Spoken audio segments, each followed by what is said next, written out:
Que todos digam amém. Louvado seja o nome do Senhor. Normalmente, quando nós falamos sobre a reforma da igreja, nós falamos sempre no mês de outubro, mas antecipamos para falar no mês, por um acordo, né? Com o Gustavo, juntamente com o Pedro, nós falamos nesse mês, vai ser nas quintas-feiras, parece que é domingo, acho que é domingo dia 18, não é isso? E a mim foi incumbido de falar sobre somente Cristo, não é isso?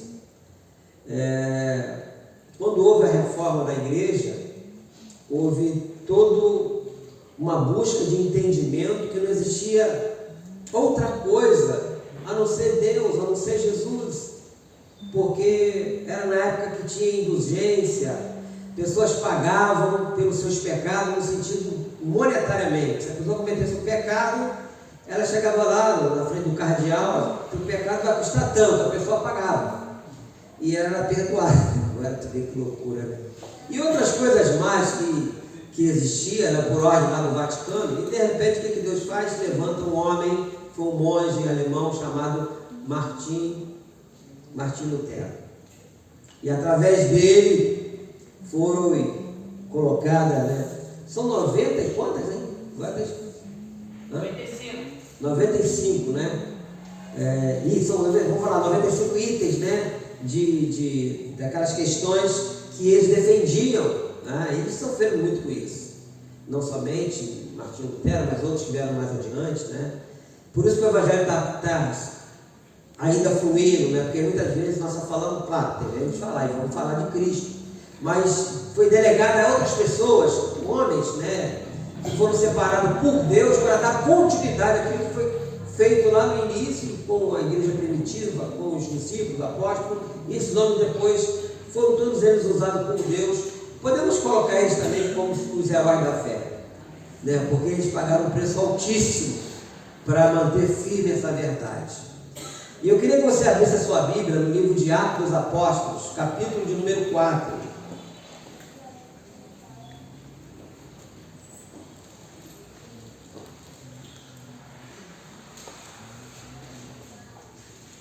Peço que você fique de pé.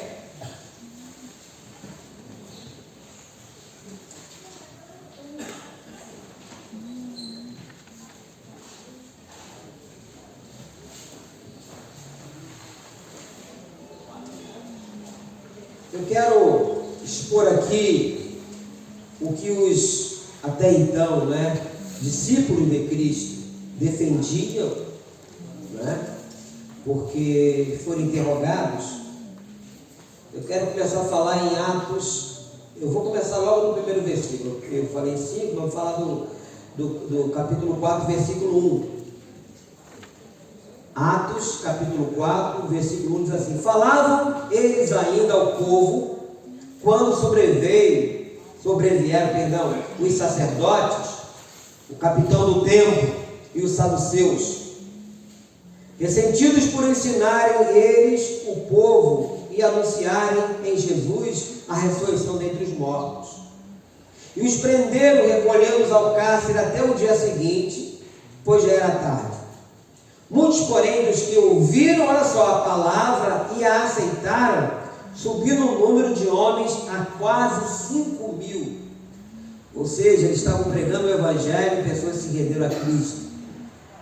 No dia seguinte, reuniram-se em Jerusalém as autoridades, os anciãos e os escribas. Fizeram uma CPI, né, para interrogar Pedro e João. Eles estavam lá no Sinédrio, como fosse o Senado hoje aqui no Brasil.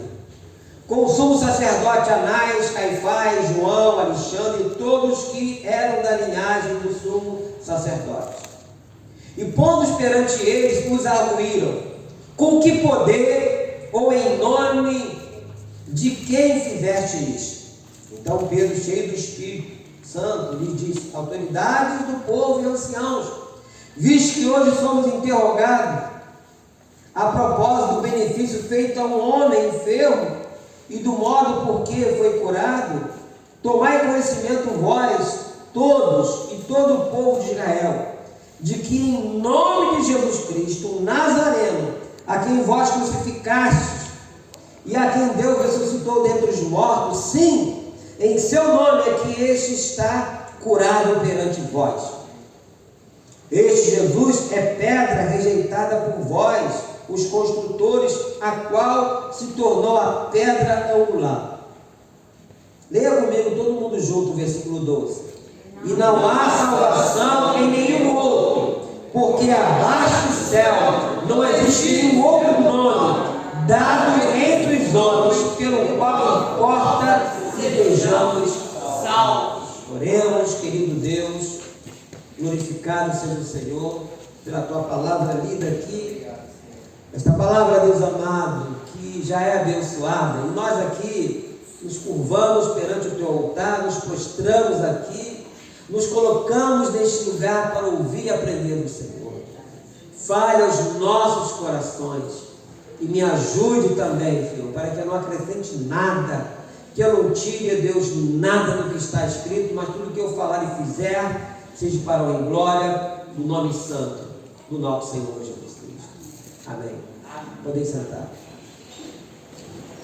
Pedro e João foi interrogado porque eles haviam sido usados por Deus na cura de um homem, um coxo de nascença.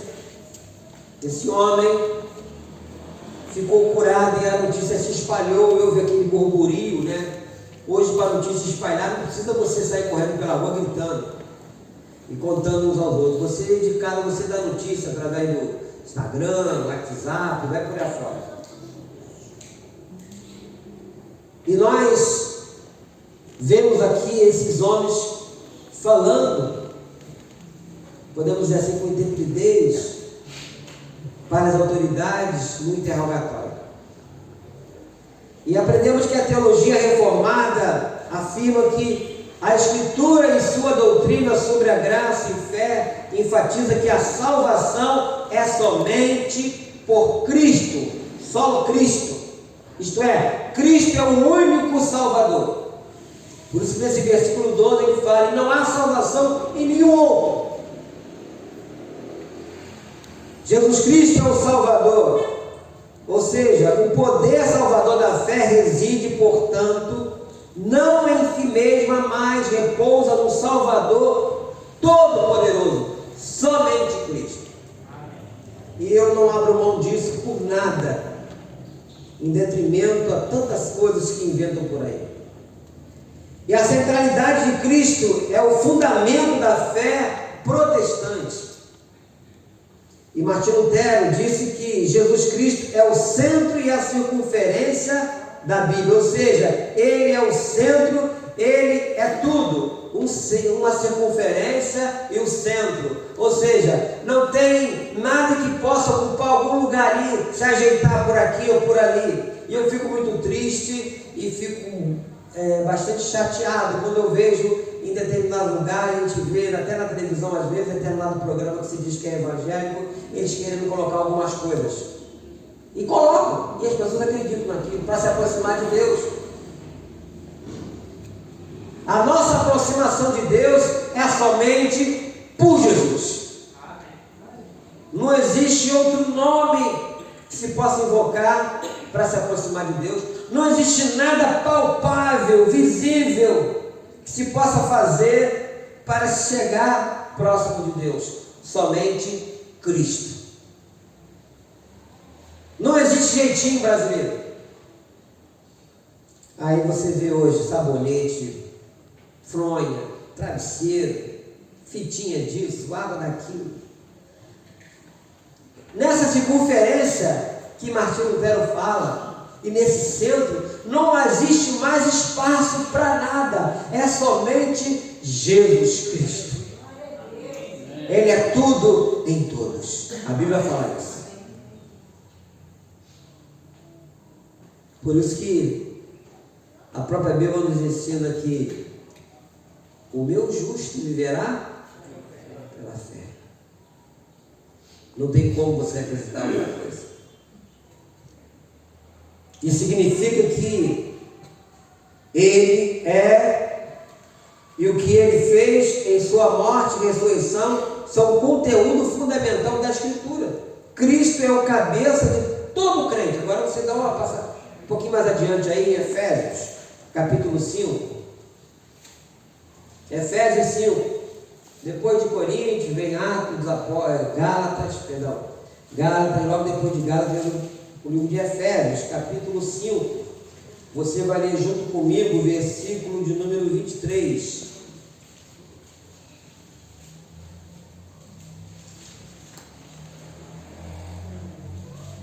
Versículo 23 de Efésios 5.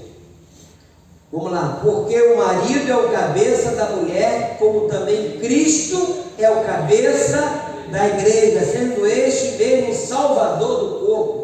Nós, reunidos aqui agora, nós somos o quê? A igreja. Todos nós somos membros de um corpo. E o cabeça desse corpo é Cristo. Ele é o cabeça da igreja. Ele comanda a igreja.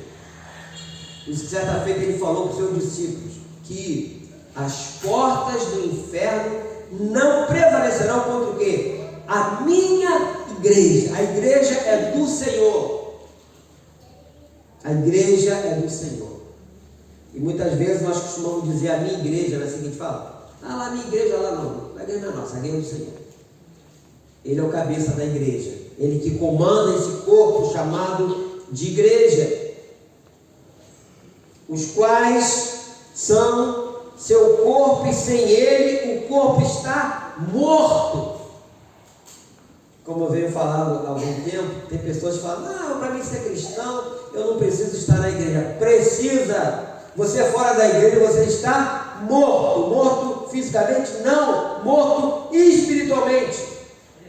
Você está desligado. E o mais triste disso tudo é sabermos que existem professores de teologia que não congregam em lugar nenhum. Conhece a Bíblia, como dizia lá na roça antigamente, de cabo a rabo. De Gênesis e Apocalipse, dão aula. São pessoas estudiosas, mas não congregam em lugar nenhum. Então eles não fazem parte do corpo, porque eles estão mortos. Eles têm o conhecimento. Eles têm o conhecimento. Para você fazer parte desse corpo, você tem que estar ligado a ele, a qual, como nós vemos aqui no livro de Efésios, o cabeça desse corpo é Cristo, ou seja, somente Cristo e mais ninguém. Sem Cristo nada podemos fazer, nele podemos fazer todas as coisas. E você volta comigo aqui em João, vamos passeando aí, antes de Atos, João capítulo de número 15, João capítulo número 15, João 15, versículo 5.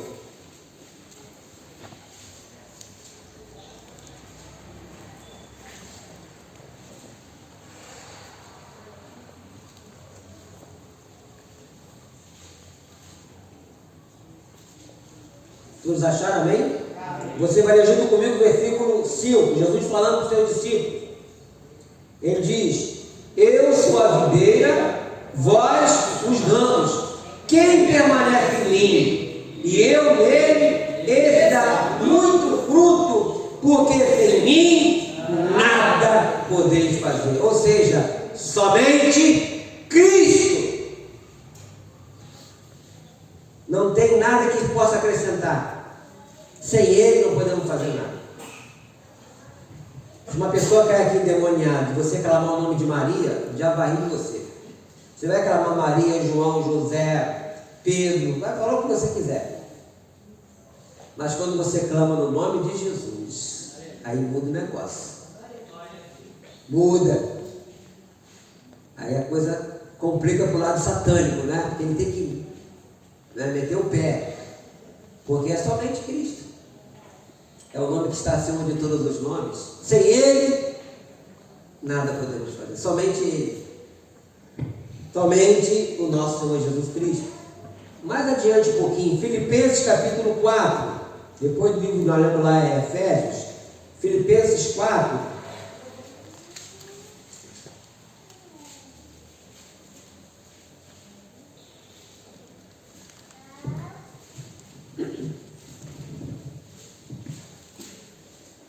Paulo estava falando de um assunto interessante, porque o que Paulo fala aqui, a partir do versículo 10, é que Deus capacitava ele para passar por vários tipos de situações e fortalecia ele. Diz assim no versículo 10 do capítulo 4 de Filipenses: alegrei-me sobremaneira no Senhor, porque agora uma vez mais renovastes a meu favor o vosso cuidado, o qual também já tinhas antes, mas vos faltava oportunidade. Digo isto não por causa da pobreza, porque aprendi a viver contente em toda e qualquer situação, tanto fez estar humilhado, como também ser honrado. De tudo e em todas as circunstâncias já tenho experiência, tanto de fartura como de fome, assim de abundância como de escassez. Leia comigo o versículo 13. Tudo posso naquele que me fortalece. Somente Cristo. Como nós lemos ali em João, né? Sem mim nada podeis fazer. Ou seja, quem nos fortalece é Cristo. Cristo nos fortalece para quê? Para que quando vier a adversidade, todo tipo de problema, nós vamos estar firmes. A própria Bíblia fala, Paulo fala sobre isso, que nós somos o quê? Mais que vencedores em quê? Em Cristo Jesus. Somente Cristo. Sem Ele nós não podemos fazer nada. Aqui fala, ele fala, tudo posso naquele que me fortalece. Ou seja, Cristo fortalecia Paulo para viver em toda e qualquer situação. Mas tem um maluco aí que pega esse versículo solto e gerar outro caminho. Está vendo aqui? A Bíblia está falando que você pode tudo. Então, se o ímpio tem uma Ferrari, você pode ter também. Se o ímpio tem aquilo, você vai olhar por outro caminho, desvia do contexto. E nós aprendemos que texto sem contexto é pretexto. Então os caras pegam um versículo vazio e encaminham e levam a pessoa para o lugar errado, fora completamente do que está escrito aqui. Então somente Cristo pode nos fortalecer, nos capacitar com sabedoria. Somente Ele pode nos dar ânimo. Ele fala que, Jesus falou o quê? No mundo nós teremos o quê? Boa vida? Não, no mundo tereis aflições, mas tem de bom ânimo, porque eu venci o mundo. Então, só Ele pode me dar e nos dar bom ânimo. Somente Cristo para continuarmos nessa jornada até o dia que o Senhor nos chamar desse mundo. Somente Cristo, não existe outro nome. Somente Cristo pode trazer salvação. E nós temos que entender que nenhuma porção de teologia natural pode unir Deus e o homem. Somente Cristo faz isso. Quantas pessoas, eu quando falo isso, é porque eu conheço pessoas que estudaram muito e hoje estão afastadas do caminho. Fizeram muitos cursos, mas estão afastadas do caminho. Muitos pastores abandonaram o caminho. Não estão mais servindo a Cristo, são ex-pastores. Porque eles tinham somente no conhecimento da palavra, mas eles não viviam a vida verdadeira com Cristo. A união com Cristo é o único caminho da salvação, amém? Amém. Essa união com Ele, ou seja, nosso antepassado, podemos dizer assim, reformados, eles acharam útil pensar a respeito de Cristo como profeta, sacerdote e rei. Aí eu estava estudando sobre esse assunto, não me aprofundei muito, mas a Confissão Batista de Londres, de 1689, por exemplo, coloca isso da seguinte forma: Cristo, e somente Cristo, está apto a ser o mediador entre Deus e o homem. Ele é o profeta, sacerdote e rei da igreja de Deus. Não existe outro nome. Aí, quando você vai para a Bíblia fala a respeito também disso. Quer ver? Abre aí 1 Timóteo 2. Primeira epístola de Paulo a Timóteo. 1 Timóteo capítulo 2. Você vai ler junto comigo o versículo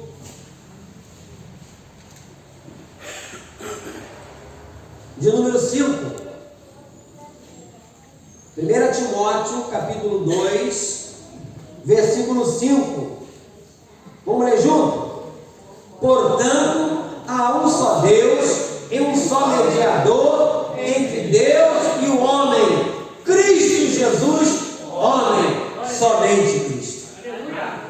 Então, quando Martinho Lutero fala que existe uma circunferência, um centro, ele está querendo que dentro dessa circunferência não existe nada que se possa colocar. Aqui a Bíblia fala do mediador. O mediador é aquele que intercede. Por exemplo, qualquer causa na justiça, eu não me aproximo de um juiz, de uma juíza, sem ter um advogado, né, civil. Tem que ter um advogado. O advogado é aquela pessoa que você assina uma procuração e ele vai te representar. Se você não tiver, vamos lá na procuradoria que fala, né? A justiça gratuita, eu vou providenciar um advogado. E ele vai interceder entre você e o juiz. Nesse caso aqui, Jesus é o nosso advogado. Ele é o mediador. Ele intercede por nós. Por isso, quando nós oramos no nome de quem? De Maria? De José? No nome de Jesus. Por isso que a Bíblia é muito clara. Porquanto há um só Deus e um só mediador entre Deus e os homens, Cristo Jesus, homem. Somente Cristo. Ele é o cabeça da igreja. Ele intercede por nós. Então não tem nada que acrescentar, mais nada. Tudo foi completo. Ele é o Deus completo. Antes de existir qualquer coisa que você possa imaginar, ele já existia. Não existe princípio e fim. Ele é tudo. Ele não termina. E ele não teve, ele já existia. Ele é o centro de tudo. E se nós formos levar nossa mente para esse negócio aí, nossa cabeça vai. Porque é um negócio assim, uma coisa assim que foge da nossa razão, né, de tempo, né, de medida de tempo. Porque ele já existia. O significado da palavra, eu procurei ver sobre isso, o significado da palavra teologia, ela é constituída de dois termos gregos. Theos quer dizer Deus e logos quer dizer palavra, ou seja, estudo da palavra. E esse estudo da palavra de Deus é que faz com que a pessoa se aproxime mais quando ela deseja do fundo do seu coração. Significa, de um modo amplo, um discurso sobre Deus. Quando você fala de Deus para alguém, você está praticando a teologia. Você está levando a palavra de Deus à pessoa. Essa palavra, ela não tem sua origem no mundo cristão, como muitos pensam. Na Grécia clássica encontramos esse termo ligado a mais para o lado da filosofia. Agora, o mais importante de tudo isso é sabermos que sem Cristo não há salvação eterna para ninguém. Por mais que a pessoa seja estudiosa, se ela não tiver uma ligação com Cristo, se ela não tiver um lugar para congregar, fazer parte de um corpo, né? Nós sabemos que existem muitos nomes denominacionais, e é até bom, né? Porque nem todo mundo vai se adaptar numa igreja como essa. Não que nós sejamos a melhor igreja do mundo, é isso. Tem gente que gosta mais de outros tipos de situação, mas não importa, é todo mundo que faz parte de um corpo só. E o cabeça tem que ser Cristo. Se Cristo não for o cabeça desse lugar que se chama igreja, isso não vai de nada. Isso vai ser apenas um lugar de uma comunhão social. Ele tem que ser o centro. A nossa visão tem que estar centrada nele. O nosso coração tem que estar ligado a ele. A nossa vida já não nos pertence mais, como diz lá em 1 Pedro, capítulo 2, versículo 9, que nós somos o quê? Nação santa, sacerdócio real, povo de quê? Propriedade exclusiva de Deus, ou seja, nós temos um dono. Ele é o nosso dono. Ele tem que ser o centro da nossa atenção. Então, a pessoa pode fazer o que quiser, e até depois da morte, purgatório, após a morte, reza de todo tipo, usando vários nomes de personagens até bíblicos. Não tem como. Aí quando você volta para o texto, lá em Atos 4, no versículo 12, quando eles falaram: e não há salvação em nenhum outro, porque abaixo do céu não existe nenhum outro nome dado entre os homens, pelo qual importa que sejamos salvos. Estamos sendo interrogados. Que ousadia daqueles homens. Eu fico imaginando a cara daquelas autoridades que eram pessoas assim de grande estima perante a sociedade, né? Porque eram os sumos sacerdotes, eram os estudiosos, e de repente dois homens humildes, tipo Pedro e João, falando com intrepidez, autoridade e afirmando para eles. E depois, quando a gente vai lendo todo o texto, a forma como eles vão explanando, e a igreja começa a orar por eles, porque eles foram presos, intercedendo por eles. Ou seja, a vida desses homens era completamente integrada e centralizada em Cristo.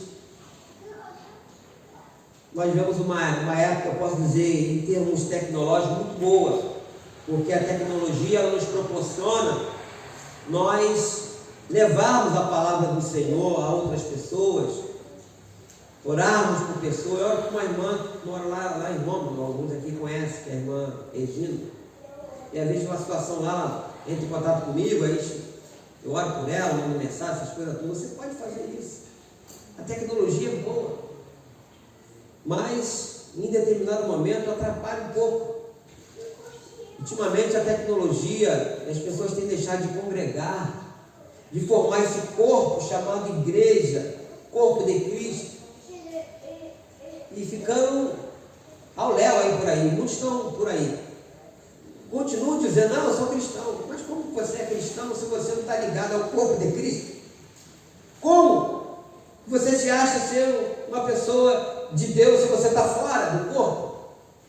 Se o cabeça não está comandando esse corpo, você é apenas um membro fora. E um membro, Paulo fala sobre isso quando vai vendo lá em 1 Coríntios capítulo 12, quando vai falando sobre os dons espirituais, e vai mais adiante, né? Aí usa essa analogia: o pé não pode dizer para o olho que não precisa de você, essa coisa toda. E você vai vendo ali essa explanação de Paulo, usando essa analogia para mostrar que tem que estar tudo ligado. Por exemplo, se você tirar meu braço aqui agora, daqui a 24 horas ele vai estar o quê? Cheirando mal, porque ele vai estar podre, porque ele está fora do corpo. É a mesma coisa o membro da igreja. Se estiver fora do corpo, ele vai apodrecer. Ele está fora dessa ligação vertical. Ele está fora dessa ligação de nos ajuntarmos e formarmos esse corpo e termos Jesus como somente Ele para nos ajudar. E nós lemos aqui os textos: sem mim nada podeis fazer. E ele fala: tudo posso naquele que me fortalece. Então o Senhor fortalece e vai nos fortalecer se nós estivermos juntos. Um graveto você quebra, 2 gravetos você até quebra, 3, 4, dependendo da grossura do graveto. Ajunta 10, bota assim juntinho e tenta quebrar. Então a igreja é esse corpo a qual cabeça é Cristo, que faz com que nós estejamos unidos. E através da nossa oração, você veja bem que aqui tem vários pedidos de oração. E nós aqui orando, né? Então nós formamos um corpo a qual, quando nós nos reunimos, Deus se faz presente. Lá em Mateus capítulo 18, versículo 20, quando ele fala: quando houvesse 2 ou 3 pessoas reunidas no meu nome, ali estou no meio deles. Então nós nos reunimos, formamos essa família chamada igreja, corpo de Cristo, e tendo Ele como centro de tudo, não podemos colocar qualquer coisa, repito, que possa ofuscar a presença do Senhor, ou desviar a atenção para outra coisa.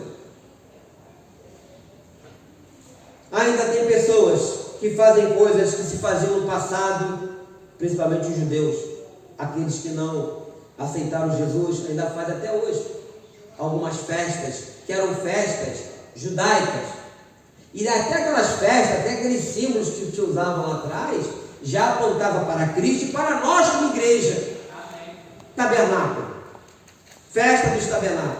Nós somos o tabernáculo de Deus hoje. Você pega a Bíblia, 2 Coríntios capítulo 5, só lê isso, você vai ver o que Paulo está falando. Nós somos o tabernáculo, ou seja, Deus habita em nós. Não precisa mais fazer uma barraca, fazer a festa. Aquilo era no passado, aquilo já apontava para nós, para quem viria. E temos que colocar Cristo como centro de tudo, porque lá na cruz, o último brado dele foi qual? Está consumado. Completou-se tudo nele na cruz.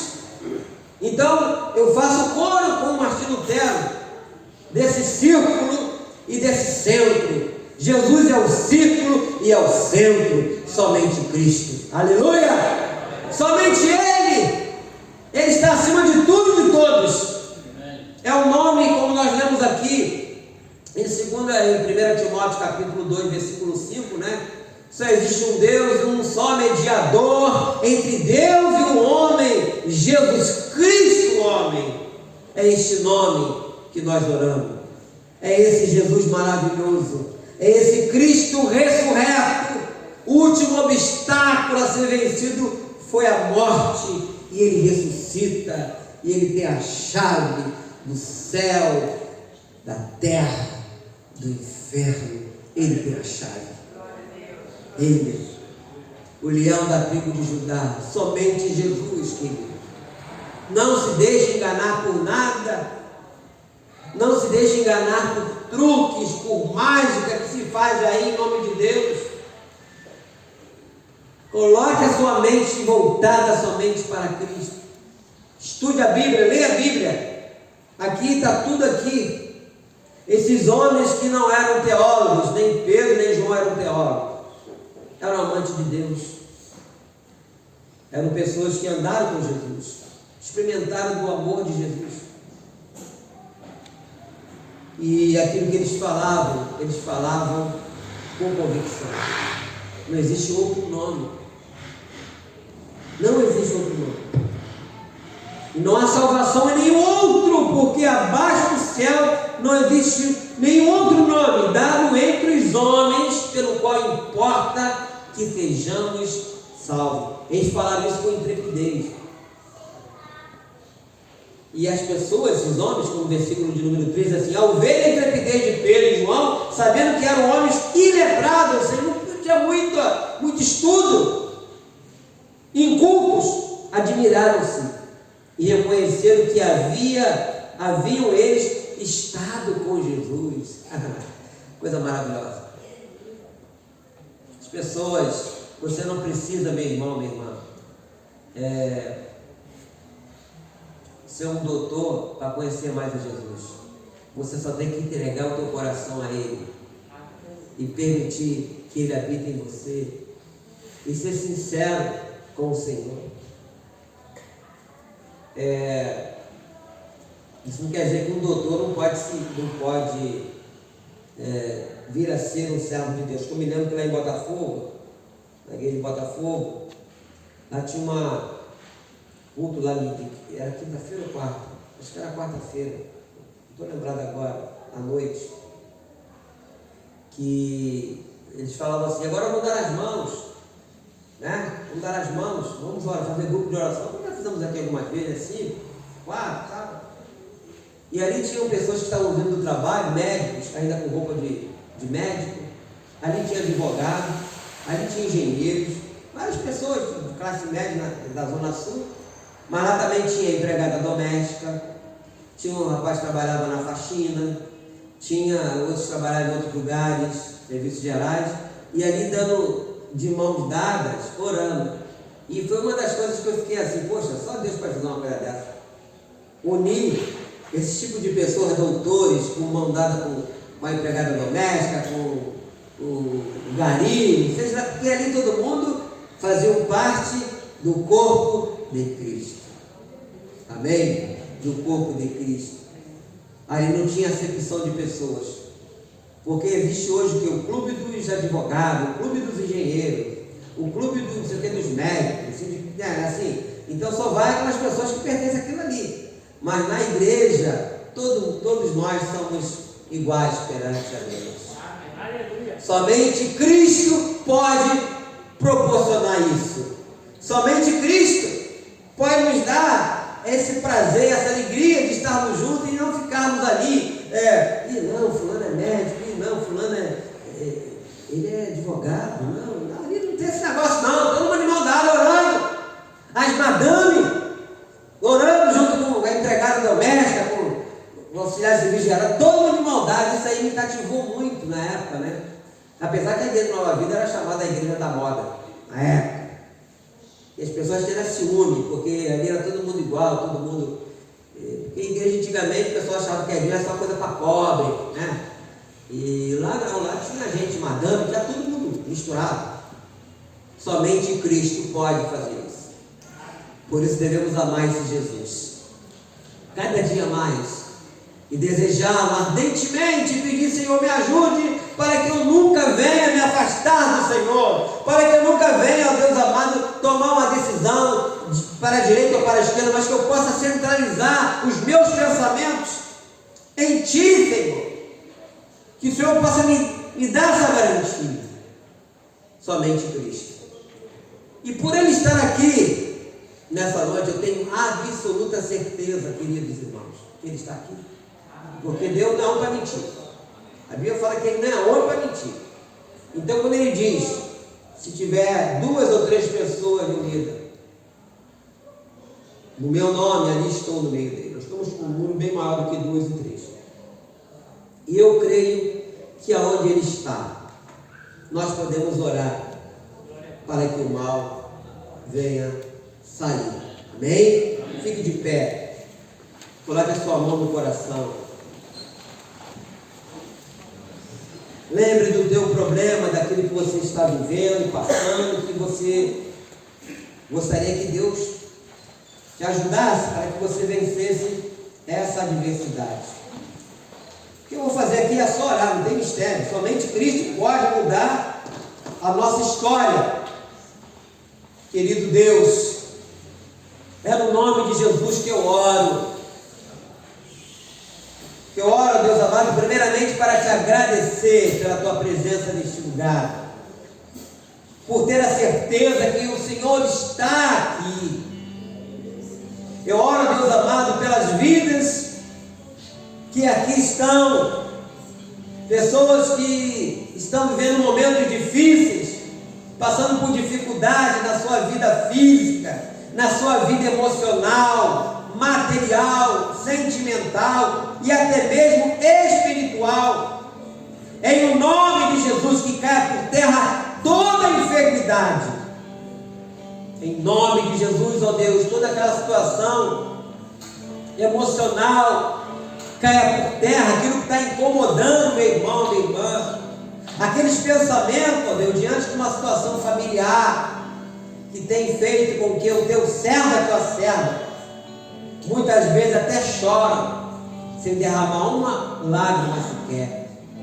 Eu oro no nome de Jesus para que tu venha com a tua boa mão, ó Deus, sobre as vidas que aqui estão, curando os enfermos, libertando, ó Deus amado, aqueles que estão vivendo uma vida aprisionadas de problemas, em nome do Senhor Jesus.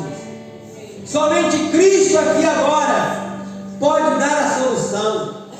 Somente Cristo em nossas vidas pode acalmar o nosso coração.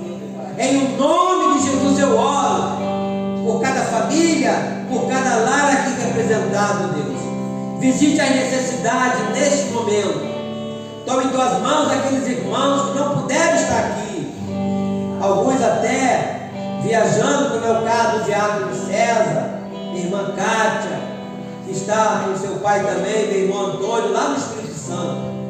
Coloca a vida do César e da Kátia em tuas mãos, meu irmão Antônio em tuas mãos, seja com eles, ó Deus. Que esses dias que eles lá vão estar, que eles possam, ó Deus amado, ter o regozijo do Senhor, e quando voltarem em paz, guarde eles, ó Deus. Tome em tuas mãos. Meus irmãos, minhas irmãs estão vivendo momentos difíceis. Eu coloco em tuas mãos, ó Deus, a membresia dessa igreja, as nossas crianças, nossos adolescentes e jovens, em nome de Jesus. Tome em tuas mãos, Senhor, existe a necessidade deles também. Opere no nosso meio, ó Deus. Opere no meio da membresia dessa igreja local, curando os enfermos, trazendo alegria nos corações. Pai amado, eu oro por aqueles que não puderam estar aqui. Onde quer que esteja agora, recebam do Senhor a solução do seu problema. Eu peço isso, meu Deus, e já quero te agradecer pelo resultado desta oração. Eu agradeço a Deus, no nome santo do nosso Senhor Jesus Cristo. Mas eu quero também, ó Deus, continuar orando por aqueles pedidos que nós apresentamos ao Senhor, por aqueles pedidos, ó Deus, que está imbuídos nesse período que vamos estar fazendo jejum e oração. Eu oro, Deus amado, juntamente com meus irmãos, nos arrependendo dos nossos pecados e pedindo um avivamento espiritual para a igreja aqui local, Senhor. Peço isso no nome de Jesus. Somente Cristo pode nos dar isso. Eu oro também, Senhor, no nome de Jesus, o amadurecimento espiritual da igreja local e que ela seja mais unida. Eu oro pelo poder do nome de Jesus. Eu oro também pela cura física e emocional dos irmãos da igreja. Eu oro para os filhos e pais desviados da igreja local, que estão distantes, ó Deus, não sabem quais são. Nós temos aqui até diário com seus filhos afastados do caminho. Eu oro para que o Senhor possa fazer um milagre financeiro na igreja, na vida dos meus irmãos em Cristo. Eu peço isso pelo poder do nome de Jesus.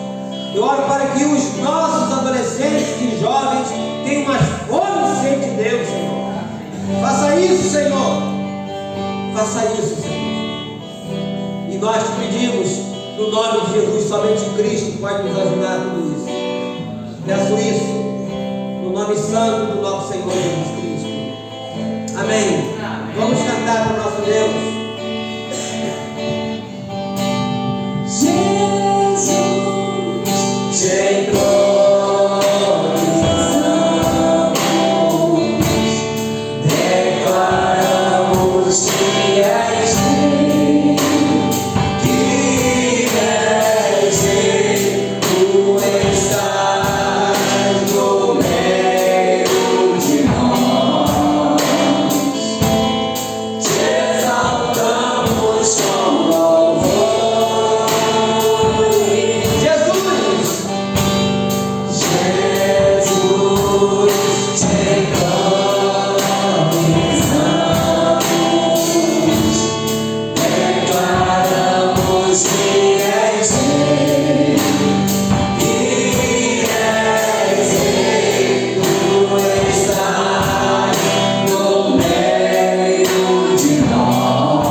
tabernacular conosco, que está comigo e com você. Que Ele seja o centro da nossa vida. Que você não acrescente nada e coloque nada. Ele é a circunferência e o centro. Nada se pode acrescentar nisso. Ele é o nosso tudo. Amém, queridos? Obrigado, Deus, pela palavra. Obrigado pelo teu ensino. Leva-nos em paz aos nossos lares, Senhor. Conceda a todos nós uma noite tranquila e nos dê um sono reparador. E que Deus Pai, Deus Filho, Deus Espírito Santo, meu irmão, minha irmã, te abençoe, te guarde e te dê a paz. E que Deus te abençoe rica e abundantemente. Não se esqueça, Deus é bom todo o tempo. Até domingo pela manhã na Santa Ceia, até sábado agora.